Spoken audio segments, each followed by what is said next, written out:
Umamin sa'yo ang friend mo na siya ay homosexual. Ano ang una mong itatanong sa kanya? Go!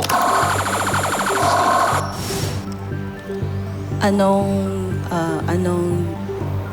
gender? Anong gender? Oh, what do you identify with? Anong gender? Good answer! Anong gender? Survey says... Oh, tama yun, kasi may LGBTQIA. So maraming options. Andrea, umamin sa'yo yung friend mo na siya ay homosexual. Anong una mong itatanong sa kanya? Sure ka na ba? Sure ka na ba? Nandiyan na ba yan? Sure ka na ba? Andrea, pass or play? Play! Okay, oh, come on, let's play this one. Come on. Okay lang?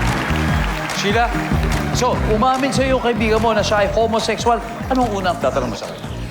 Kailan ka nag-out? Wala pa. Kailan ka nag-out? Correct. Umamin sa'yo yung kaibigan mo na siya ay homosexual. Anong una mo itatanong sa kanya? May boyfriend ka na ba? Boyfriend ka na ba? Pwede nandyan ba yan?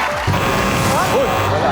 Derek, umamin sa'yo yung friend mo na siya ay homosexual. Unang itatanong sa kanya. Alam na ba ito ng parents mo? Alam na ba ng magulang mo? Survey nandyan ba yan?